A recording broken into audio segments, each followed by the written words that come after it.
I was halfway through welding a pressure vessel in my heated trailer when I heard the diesel engine rumble up my driveway. February in Minnesota meant 20 below zero, and I had 3 major contracts running simultaneously, all requiring precision metalwork that couldn't be done in sub-freezing temperatures. My name is Wesley Randolph, and I run a mobile welding and fabrication business that serves the entire Minneapolis metro area. That diesel rumble, though, wasn't a customer. It was a tow truck, and standing next to my brand new heated tool trailer was Patricia Henderson, the HOA president of Riverside Meadows, clipboard in hand and that expression on her face that every homeowner in the neighborhood had learned to dread. "Excuse me, what's going on here?" I called out, stepping into the bitter cold without even grabbing my jacket. The temperature difference hit me like a physical blow. Patricia turned, her blonde hair perfectly styled despite the Arctic weather, her designer winter coat probably costing more than my monthly truck payment. "Mr. Randolph, this commercial trailer is in violation of Section 4.7 of our HOA covenants. It must be removed immediately." "That's my work trailer. I've had it parked here for 6 months." The tow truck driver was already hooking up the chains, clearly wanting to finish this job and get back to his heated cab. "The board reviewed the covenants last month. Commercial vehicles and equipment are not permitted in resident driveways. We sent you a notice 2 weeks ago." She held up a paper, waving it slightly. "I never received any notice." My breath formed clouds in the air, and I could already feel my fingers going numb. "This trailer has $10,000 worth of equipment inside. It's heated and climate-controlled. I have projects that require specific temperature conditions." Patricia's expression didn't change. "That's not the HOA's concern. The rules apply to everyone equally. You have commercial signage on the trailer, which clearly identifies it as business equipment. It needs to be stored in an appropriate commercial facility. Do you have any idea what commercial storage costs in Minneapolis? And I need access to my equipment 24/7 for emergency calls." I was trying to keep my voice level, but watching this stranger hook up my livelihood to his truck was making that difficult. "Again, not our problem. The rules exist to maintain property values for all residents. Your neighbor, Mrs. Chen, complained that it was unsightly." She made a check mark on her clipboard, like she was ticking off items on a grocery list. The tow truck driver looked uncomfortable. "Sir, if you want to dispute this, you'll need to take it up with the HOA. I'm just doing my job. The trailer will be at Morton's Impound on Highway 52. "How much to get it out?" $300 for the tow, $50 per day storage, and you'll need written authorization from the HOA to release it since they initiated the tow. I turned to Patricia. $300, plus storage fees. This is insane. You should have complied with the notice." She was already walking back to her white Mercedes SUV, her boots crunching on the frozen snow. "I never got a notice." I shouted, but she was already pulling away, leaving me standing in my driveway in shirt sleeves, watching my trailer disappear down the street. My wife Sarah came out holding my jacket. I heard yelling. "What happened?" "The HOA just towed our trailer." I took the jacket, but the cold had already settled deep into my bones. "Did we get any notices in the mail about it?" "Nothing. I've been getting the mail every day." Sarah worked from home as a graphic designer, and she was always the one who sorted through our correspondence. "Are you sure they sent something?" "Patricia claims they did, but I don't believe it. This feels like an ambush." I pulled out my phone and started scrolling through my email. Nothing from the HOA. I checked the spam folder, still nothing. "What are you going to do?" "Don't you have that job for the hospital tomorrow?" She was right. I had a contract to repair critical infrastructure at Hennepin County Medical Center.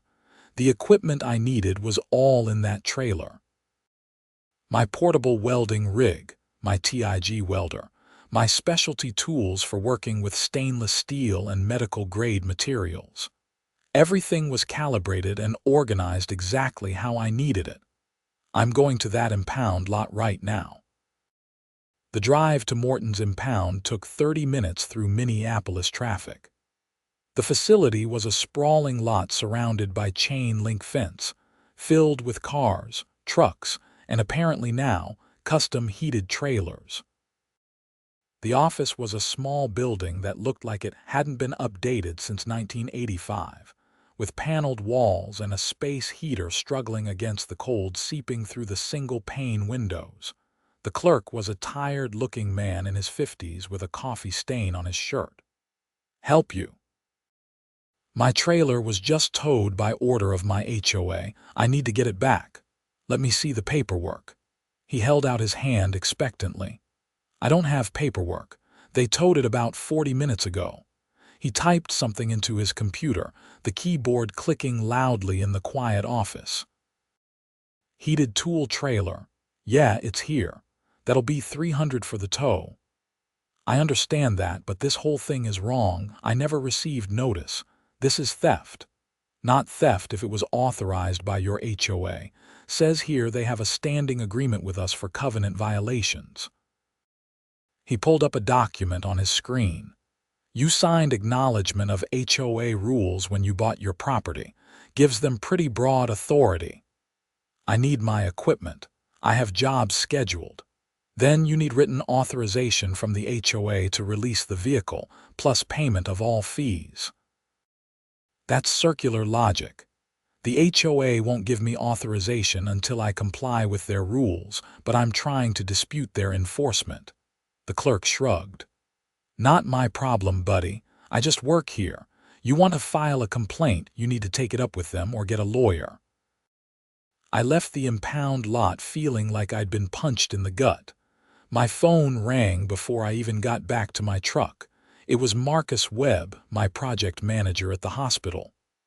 "Wesley, we need to move up tomorrow's schedule. The backup steam system failed and we need those pressure vessel repairs done tonight. Can you mobilize?" "Marcus, I have a situation. My equipment was just impounded by my HOA." There was a long pause. "You're joking." "I wish I was. They towed my heated trailer without proper notice.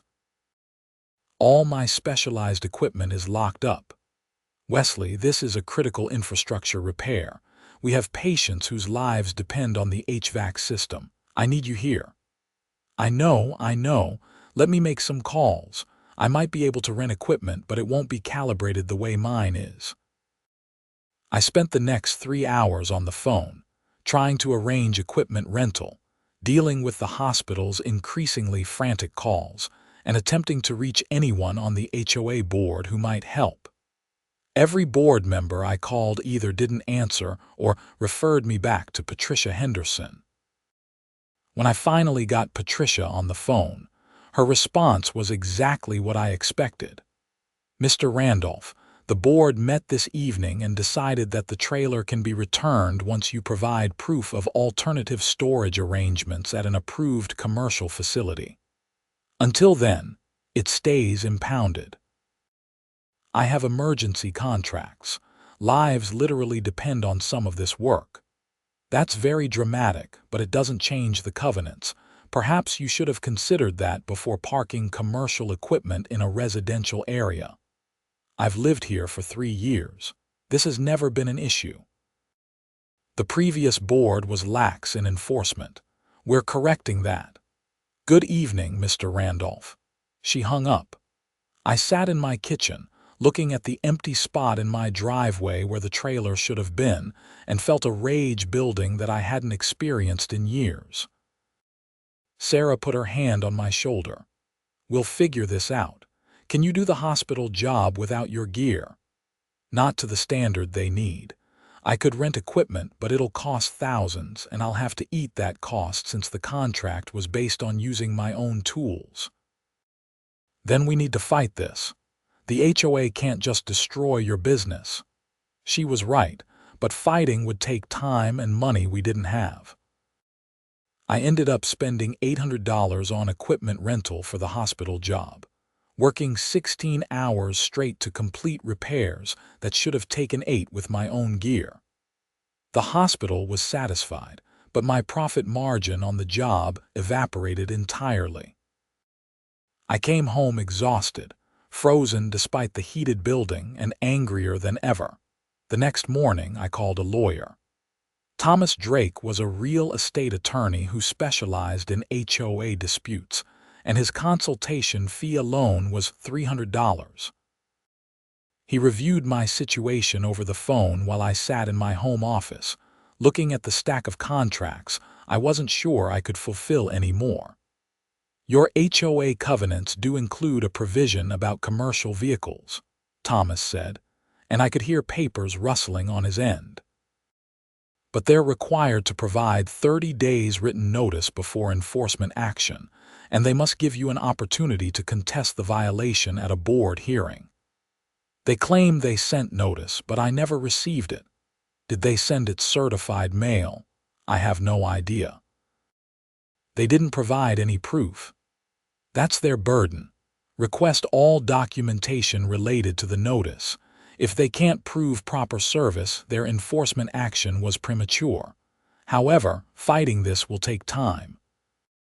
We're looking at potentially months of legal wrangling, and my retainer for HOA litigation starts at $5,000.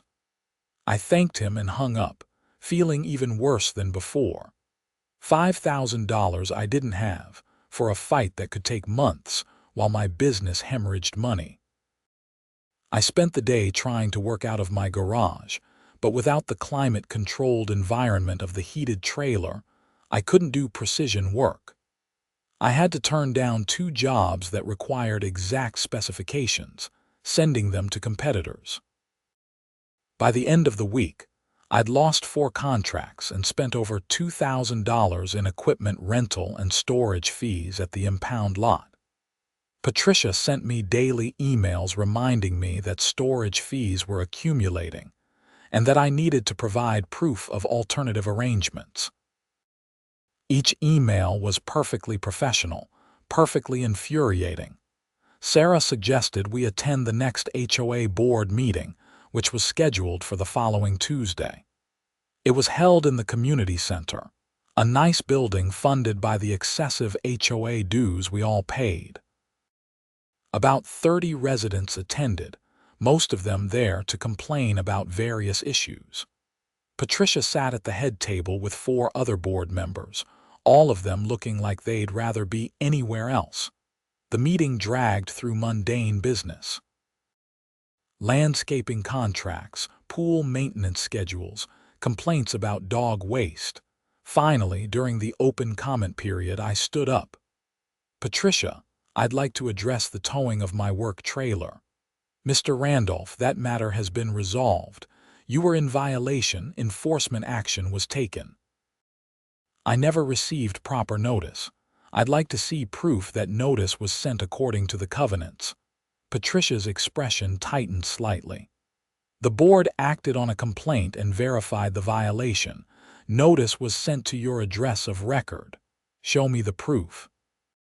Certified mail receipt, tracking information, anything. The board is not required to provide detailed procedural documentation at open meetings. If you wish to file a formal dispute, submit it in writing. I'm asking a simple question. Did you send certified mail? One of the other board members, an older man named Richard, leaned toward his microphone. Patricia, do we have the mailing receipts? I'll need to check with our management company. Patricia was clearly annoyed at being questioned. This is not the appropriate venue for this discussion. Actually, it's exactly the venue, said another resident, a woman I recognized from 3 houses down. If the board is towing people's property, we should know what the procedures are. What's to stop you from towing my car next? Your car is not commercial equipment, Patricia snapped. But what's the process? Do we get proper notice or not? The woman wasn't backing down. The meeting devolved into chaos after that, with multiple residents demanding clarity on enforcement procedures. Patricia finally agreed to provide me with copies of all documentation related to the towing, but her expression as she said it made clear that this was not over. 3 days later, I received an email with a scanned image of a letter. The letter was dated 2 weeks before the towing, addressed to my home, stating that my trailer was in violation and must be removed within 14 days. But there was no proof it had been mailed. No certified receipt, no tracking, nothing but a dated document that could have been created yesterday. I forwarded it to Thomas Drake, the attorney. His response was predictable. This doesn't constitute proof of service. However, proving they didn't send it is nearly impossible. It becomes a he said, she said situation. A judge might be sympathetic, but there's no guarantee. The HOA has broad enforcement powers under Minnesota law. I was stuck. My trailer sat in the impound lot, racking up fees that now exceeded $800. My business was suffering. And Patricia Henderson sent me weekly reminders that the situation would be resolved as soon as I provided proof of commercial storage arrangements. Then, on the 3rd week of February, the temperature dropped. Not just cold, but the kind of cold that makes national news. -30 degrees, with wind chill pushing it to -50. The kind of cold where exposed skin freezes in minutes, where car batteries die overnight, where the world becomes actively hostile to human life. I woke up on a Tuesday morning to my phone ringing. It was 5:30 a.m., still dark outside, and the caller ID showed a number I didn't recognize. "Hello, is this Wesley Randolph?" A man's voice urgent. "Yes, who's this?" "This is Tom Brennan. I'm the Emergency Facilities Manager for Riverside Meadows HOA. We have a critical situation."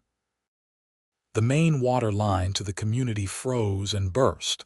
We need emergency welding to repair it. I got your number from the community directory. I sat up in bed, suddenly very awake. "You're calling me. Does Patricia Henderson know about this?" "I don't care about board politics right now. We have 150 homes without water and the break is getting worse. I need someone who can weld in extreme cold conditions. Your business listing says you specialize in emergency repairs." "I do, but there's a problem. Your HOA president had my heated equipment trailer impounded 3 weeks ago. All my cold weather gear is locked up." There was a long silence on the other end. "You're kidding." I wish I was. Patricia decided my trailer violated HOA covenants and had it towed. It's been sitting in an impound lot, and she won't authorize its release until I prove I've rented commercial storage space. This is a disaster. Do you know anyone else who can do this work in this temperature? No. Cold weather pressure welding requires specialized equipment and experience. Most welders won't even attempt it below -20. And you need it done fast, right? Because in this cold, that break is going to propagate along the entire line. We need it fixed within hours or the whole system could fail. What would it take to get your equipment back? Written authorization from the HOA to release my trailer, plus payment of all impound fees, which are now around $1,000. Plus an apology would be nice, but I'm not holding my breath on that. I'll call Patricia right now. Good luck with that. He hung up and I lay back in bed, a grim satisfaction settling over me. Sarah rolled over. What was that about? The HOA's water main broke. They need emergency welding in -30-degree weather. And they towed your heated trailer. Exactly. Oh, this is going to be good. We got up and made coffee, watching the early morning news. The meteorologist was warning people to stay indoors, listing all the places offering warming shelters for the homeless. Schools were closed. The governor had declared a state of emergency. And somewhere in Riverside Meadows, a water main was gushing thousands of gallons, freezing almost instantly, creating an ice nightmare. My phone rang again at 6:15. Patricia Henderson this time. "Mr. Randolph, I understand we have a community emergency." So I heard. "Tom Brennan says you're refusing to help unless we release your trailer." That's not exactly accurate. I explained that all my equipment is in my trailer which your board had impounded. I physically cannot do the work without my tools. This is a crisis situation. Surely you have backup equipment. I run a specialized mobile welding business. My heated trailer is my backup equipment. It's designed specifically for extreme cold weather work. Do you have any idea what's involved in welding cast iron pressure pipes at -30 degrees? I don't have time for a lecture. What will it take to get you to help? I let the silence stretch for a moment, taking a sip of coffee. Written authorization to release my trailer immediately. Full payment of all impound fees including the $300 towing charge and all storage fees. And a formal written apology from the board, acknowledging that the enforcement action was taken without proper notice. That's extortion. No, that's the cost of getting my equipment back. You're welcome to call other welders, but I promise you, nobody else is going to want to tackle this job in these conditions. And every hour you wait, that break is getting worse. We could sue you for refusing emergency services. I'm not refusing. I'm literally unable to perform the work without my equipment that you seized. You should probably talk to your HOA attorney about the liability implications of that. She hung up without another word. Sarah looked at me over her coffee cup. Thinks she'll cave. She doesn't have a choice. By noon, that neighborhood is going to be screaming for water. Every toilet that can't flush, every sink that doesn't work, every shower that's dry. And it's too cold to bring in those portable toilet trailers. This is going to get ugly fast. At 7:30, my phone rang again. "Tom Brennan. Patricia authorized the release. I'm emailing you the documentation now. Can you get to the site? I need to pick up my trailer first. That'll take an hour. Every minute counts. Then you shouldn't have impounded my equipment." I drove to the impound lot through streets that were nearly empty. The cold was so intense that even the homeless who usually panhandled at intersections were nowhere to be seen. Morton's impound was open, the clerk looking miserable despite the space heater. "I have authorization to pick up my trailer." I forwarded him the email from Patricia. He printed it out, squinted at it, then nodded. "Fees total $1,150. Storage for 21 days at $50 per day, plus the original $300 tow. The HOA is paying." "Not according to this. This just authorizes release. Payment is still your responsibility." I felt my jaw clench. "Call Tom Brennan, the facilities manager. He'll confirm." It took another 20 minutes of phone calls, but finally the HOA agreed to wire transfer the payment. While we waited for it to clear, I went out to check my trailer. Someone had attempted to break into it, leaving scratches around the lock. Nothing was missing, but I was furious. 21 days in an unsecured lot, exposed to thieves, all because Patricia Henderson didn't like the way it looked in my driveway. By 9:00 a.m., I was finally hooking up my trailer to my truck. By 9:30, I was pulling into the Riverside Meadows community entrance, where I found chaos. A dozen utility trucks were parked near a massive hole in the ground where the main water line ran. Ice was everywhere, having frozen in bizarre formations as the pressurized water sprayed and immediately crystallized in the Arctic air. Tom Brennan met me, his face red with cold despite the balaclava covering most of it. "Thank God. It's worse than we thought. The main cracked in 3 places. We need to cut out a 10-foot section and replace it, but we need someone who can weld the couplings in this temperature. I surveyed the damage, my breath forming ice crystals in the air. This is going to take at least 6 hours, maybe more. The metal is so cold that preheating is going to be critical, and every weld needs to be perfect or it'll fail as soon as you repressurize the system. Whatever it takes. Name your price. Emergency rates, extreme weather premium, and I want the HOA to formally agree in writing that my trailer can be parked at my home without interference. Done. I'll have Patricia draft something. No, I want it from the full board, signed by all members. And I want it to specifically state that the previous enforcement action was taken in error. Tom looked at me, understanding dawning in his eyes. You want them to admit they were wrong. I want them to acknowledge reality. They cost me thousands of dollars in lost business and fees because they didn't follow their own procedures. Yes, I want it in writing. I'll make it happen. Just please, fix this. I spent the next 8 hours in the most brutal working conditions I'd experienced in 15 years of welding. The cold was so intense that I had to constantly rotate through warming breaks in my heated trailer, and even then, I could feel the frost creeping into my bones. The welding itself was incredibly difficult. Metal that cold doesn't behave normally. I had to preheat every joint with specialized equipment, maintain exact temperatures while welding, and then control the cooling process to prevent stress fractures. Multiple times, utility workers asked how I was doing it. The truth was, I barely was. This was right at the edge of what was possible, and only my heated trailer made it feasible at all. Without it, the job would have been impossible. We'd have had to wait for the weather to warm up, which forecasts said wouldn't happen for at least 5 days. By 5:00 p.m., working under portable lights as the sun set, I completed the final weld.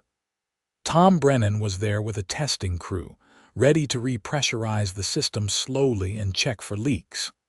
I retreated to my trailer, stripping off my frozen outer layers, my hands shaking with cold and exhaustion. Sarah called. I've been watching the community Facebook page. People are losing their minds. It's been a nightmare, but I think we got it. Patricia posted something. She's claiming the board acted heroically to secure emergency services. Of course she did. The pressure test took another hour. No leaks. The system held. By 6:30 p.m., water was flowing back to the community. Tom came to my trailer, looking relieved. You saved us. Another day without water and we'd have had a full-scale disaster. Pipes freezing in homes, people leaving, insurance nightmares. I'll send you an invoice tomorrow. Emergency rates for extreme cold weather welding are $500 an hour plus materials. $4,000. He looked shocked. I worked 8 hours in -30-degree conditions, doing precision welding on critical infrastructure. That's actually a discount. I could charge double, and it would be justified. Plus, I'm adding the $1,000 in impound fees that I had to pay to get my equipment back. I'll need board approval. Tom, I'm tired, I'm frozen, and I'm done negotiating. You have until Friday to pay or I'll file a lien against the HOA. Check your covenants. I can do that for unpaid service contracts. He nodded slowly. I'll talk to them. I drove home in the darkness, the temperature dropping even further now that the sun had set. My driveway felt different somehow, knowing that my trailer's right to be there had been purchased with 8 hours of misery in the worst cold I'd ever worked in. The next morning, I woke to an email from Patricia Henderson. Short, terse, entirely lacking in warmth or acknowledgement. The board has approved payment of your invoice in the amount of $5,000, pending receipt of proper documentation. Additionally, The board has agreed to amend the enforcement action regarding your trailer. A revised determination will be issued within 5 business days. Not an apology, not an admission of error, just bureaucratic language acknowledging that they'd pay me and leave my trailer alone. I forwarded it to Sarah. "Not good enough," she texted back. "Not even close." I spent the morning documenting everything. Photos of the broken water main, time-stamped images of my work, detailed descriptions of the conditions and challenges. Then I wrote up a complete invoice with every charge itemized, including a line item for recovery of equipment improperly impounded by HOA, $1,150. I also started writing a detailed timeline of everything that had happened, from the towing to the emergency repair. Sarah asked what I was doing. "Building a record. This isn't over." "What do you mean?" "Patricia is going to try to weasel out of this somehow. I can feel it. She's going to claim I overcharged or that the impound fees aren't her responsibility or something. I want documentation of everything." I was right to be paranoid. On Thursday, I received a call from Richard, one of the other board members. "Wesley, this is Richard Chen from the HOA board. I wanted to talk to you about your invoice." "What about it?" $5,000 seems excessive for a day's work." It was 8 hours of extreme cold weather welding, which is specialized work. I'm actually charging below market rate for the conditions. "Yes, but we're a residential community, not a commercial operation. We don't have unlimited funds." "You had enough funds to pay for towing my trailer and storing it for 3 weeks. You had enough funds to send Patricia to her lawyer to research how to justify it. You have funds. You just don't like the bill. I'm trying to find a compromise here." "There is no compromise. I did the work. You pay the invoice. Standard commercial terms, net 30 days. If you don't pay, I file a lien." "What about the impound fees? Those aren't our responsibility." "Actually, they are. The only reason I incurred those fees is because your board improperly impounded my trailer. Then you needed that trailer to fix your emergency. You created the problem, you pay for the solution." "Patricia says we sent proper notice." "Patricia is lying. She has no proof of service, no certified mail receipt, nothing. She sent an email with a backdated letter." "That's not proper notice under your own covenants and definitely not under Minnesota law." Richard was quiet for a moment. "Between you and me, there are some concerns about how Patricia has been running the board, but we still need to manage the community's finances responsibly." "Then responsibly pay your vendors. I'll give you until Monday. After that, I'm filing a lien and going to the press. I'm sure the local news would love a story about an HOA that impounded a contractor's equipment, then demanded emergency services when they had a crisis, and then refused to pay." "That's not necessary." "Then make it unnecessary. Pay the invoice." Over the weekend, I did exactly what I'd threatened. I contacted 3 local news stations, pitching them the story. 2 weren't interested, but the third, WCCO, sent a reporter to interview me on Monday afternoon. Jennifer Walsh was a young journalist who specialized in consumer advocacy stories, and her eyes lit up as I explained what had happened. "So let me make sure I understand this. The HOA towed your work equipment without proper notice, costing you thousands in lost business. Then they had an emergency and needed that exact equipment. You fixed their problem and now they're refusing to pay. They're balking at the price, which was standard emergency rates. And they're claiming the impound fees aren't their responsibility, even though the only reason I incurred them was because of their improper enforcement action. Do you have documentation?" I showed her everything. The email from Patricia with the backdated letter, the impound receipts, photos of the water main break, my invoice, The grudging email agreeing to payment, followed by Richard's call disputing the charges. This is perfect. Can we film in front of your house with the trailer visible? We did the interview in my driveway, my heated tool trailer prominently displayed in the background. I explained my business, showed some of the specialized equipment, and walked through the timeline of events. Jennifer was thorough, asking pointed questions about HOA authority and proper procedures. "What do you want people to know about this situation?" she asked as a final question.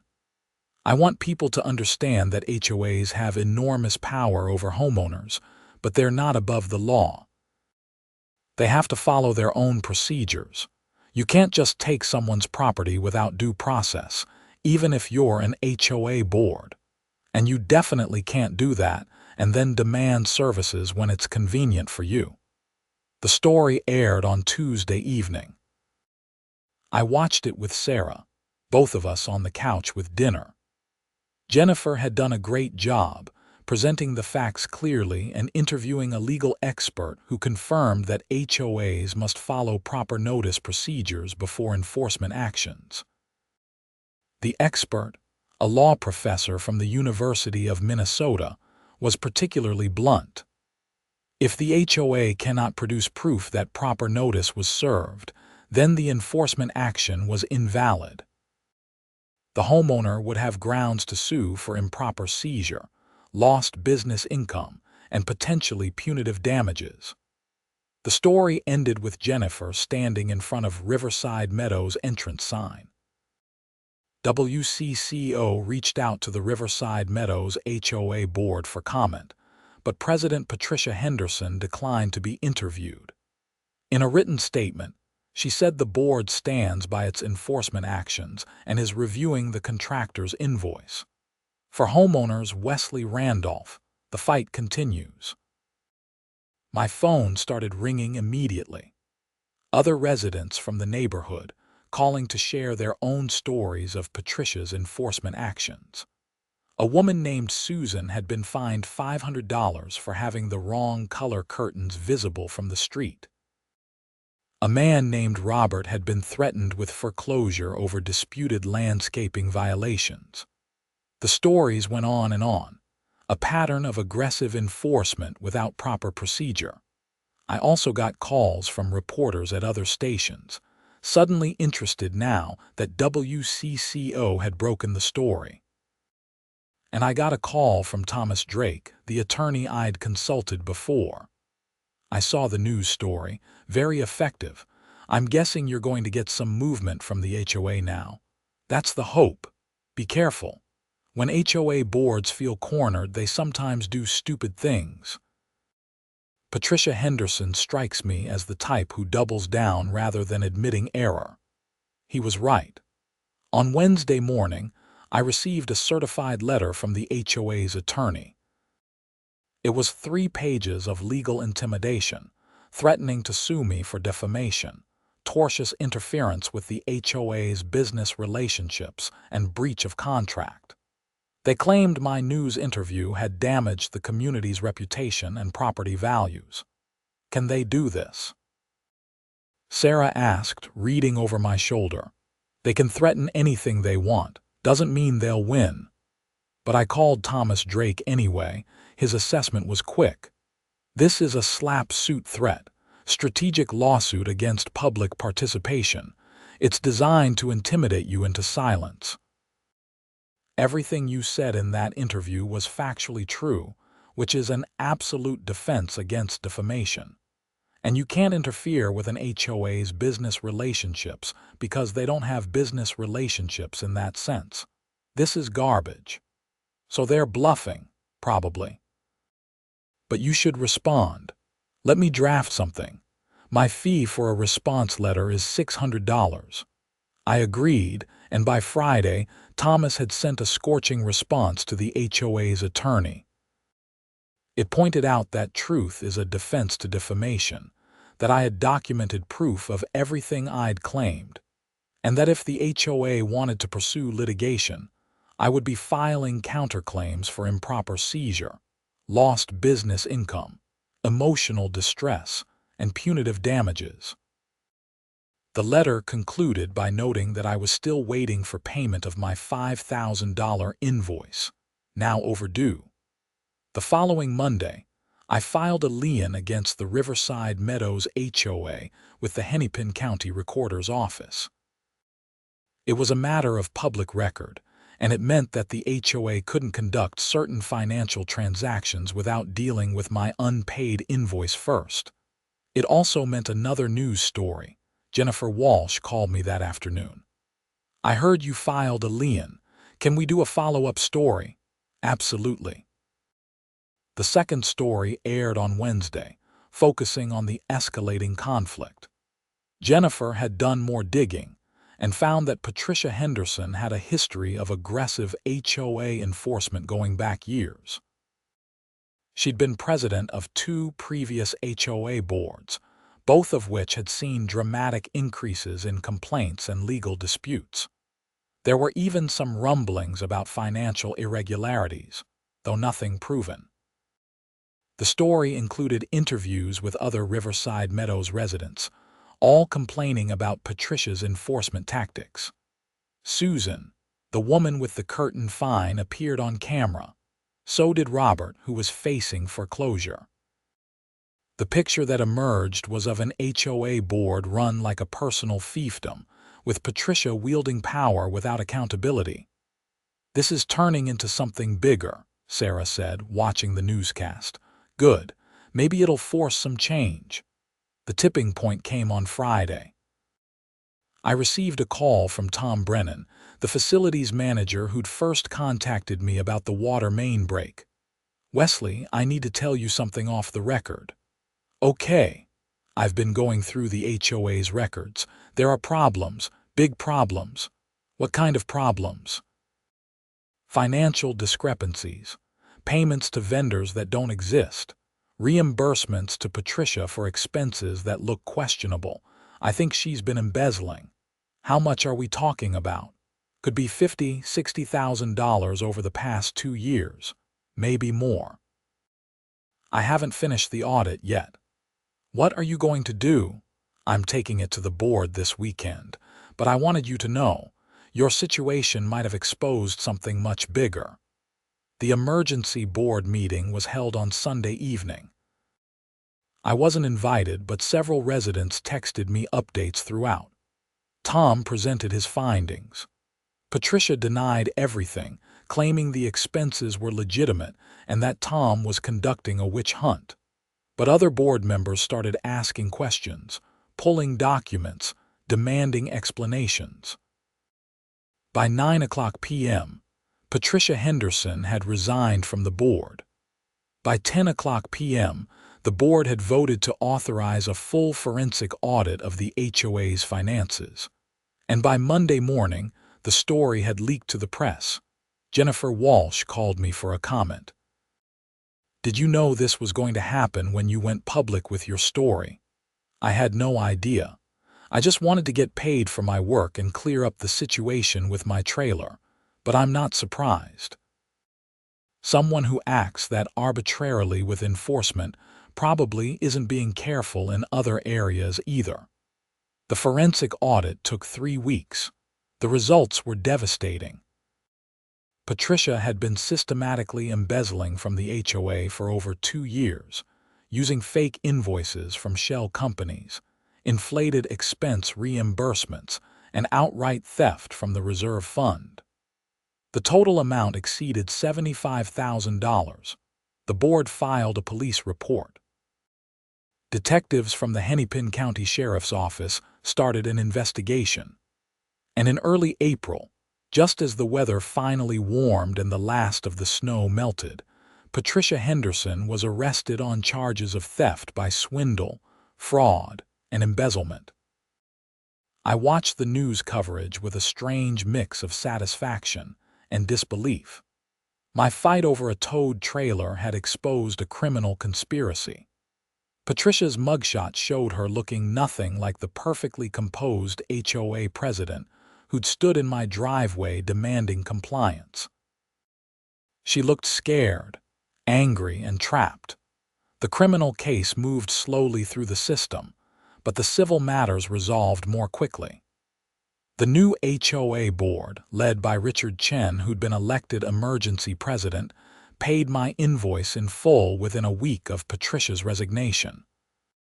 They also issued a formal written apology, acknowledging that the enforcement action against my trailer had been taken without proper notice and contrary to the HOA's own procedures.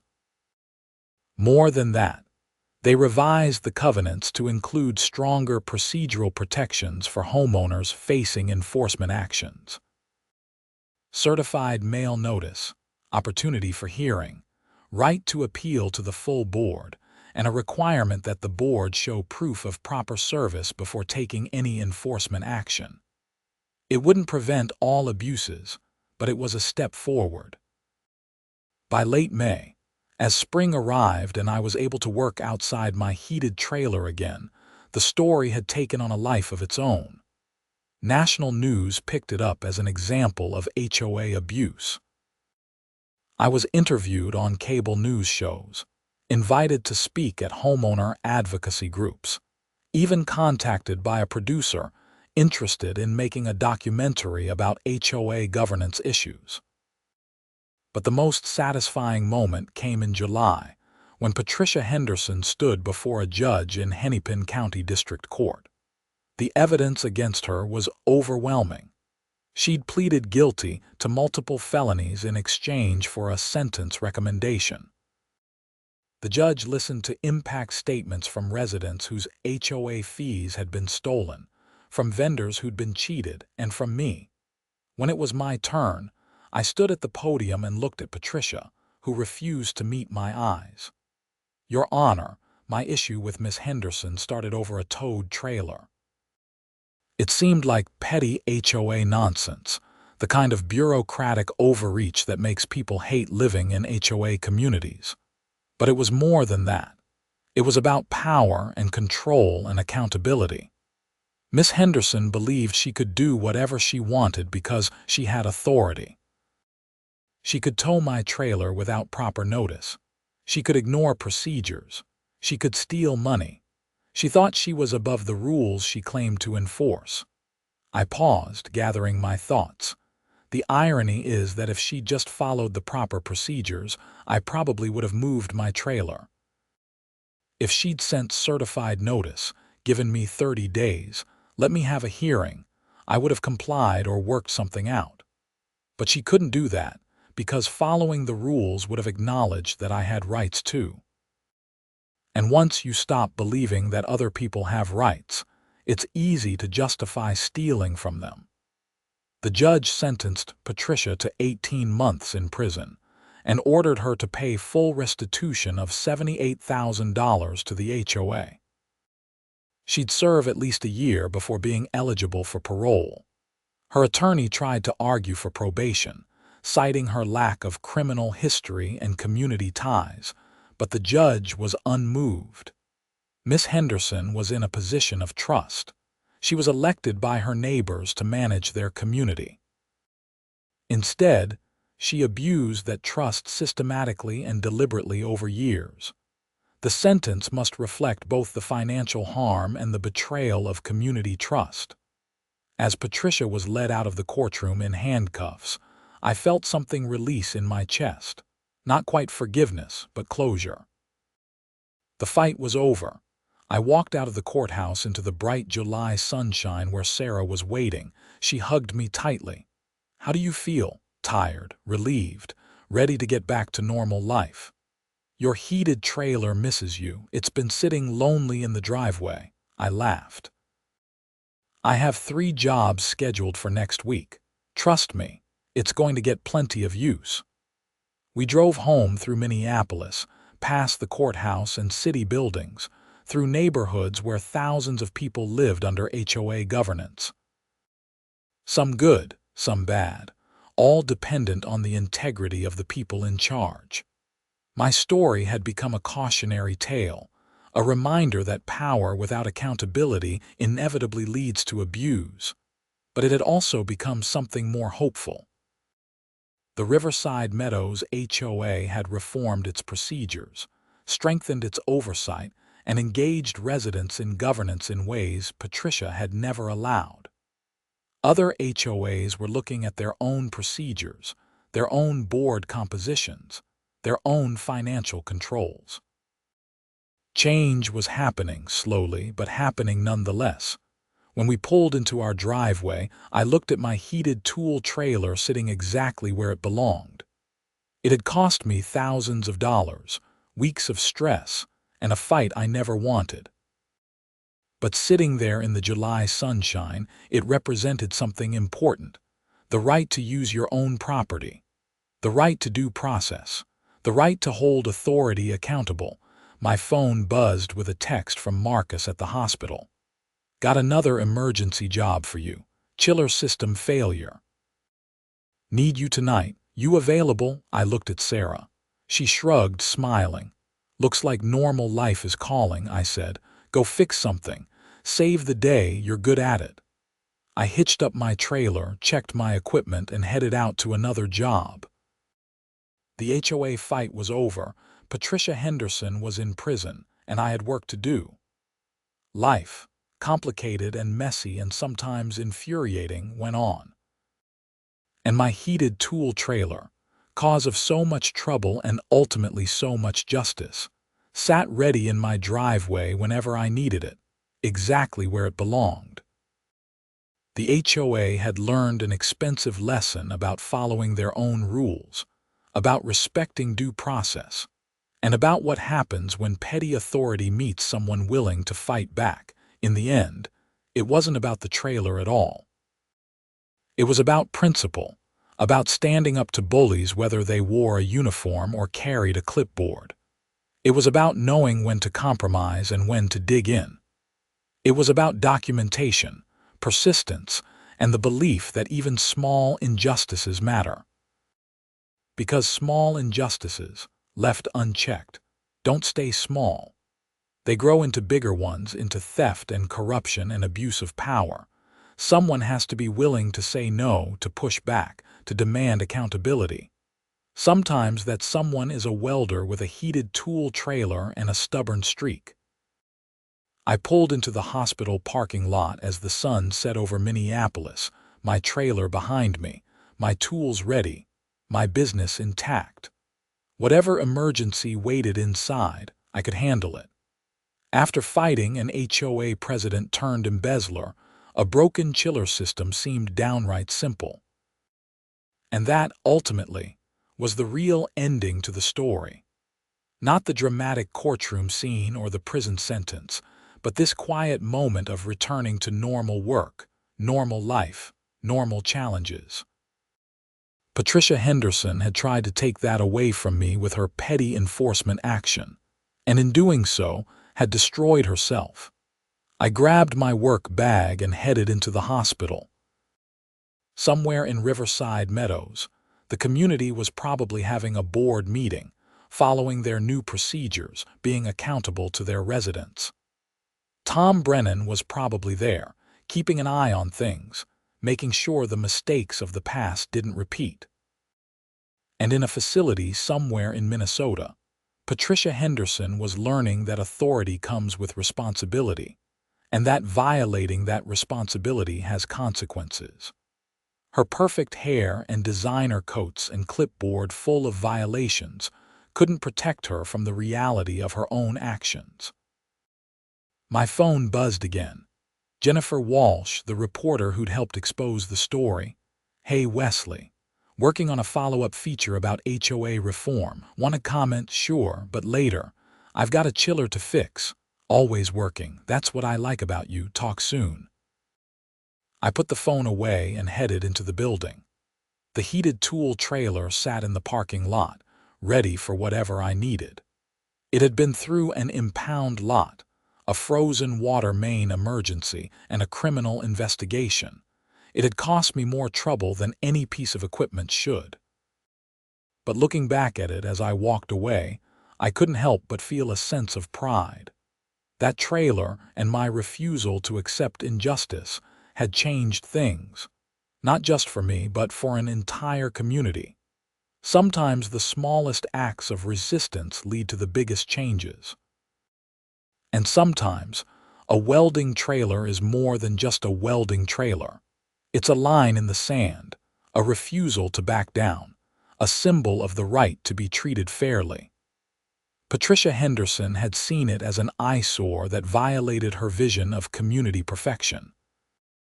I saw it as my livelihood, my freedom, my ability to serve clients and support my family. In the end, my vision won. Not because I was more powerful, but because I was right. And sometimes, in a system that often favors authority over individuals, being right is enough. I spent the next 4 hours fixing that chiller, working in comfortable conditions thanks to my climate-controlled equipment. When I finished, the hospital maintenance supervisor shook my hand. "Excellent work as always, Wesley. We can always count on you. That's the idea. Same time next crisis." He laughed. "Hopefully not too soon." I drove home through the quiet streets of Minneapolis, my trailer rattling slightly behind me, and thought about everything that had happened since that cold February morning. The towing, the water main break, the investigation, the trial, the reform. All of it spiraling out from one act of bureaucratic overreach.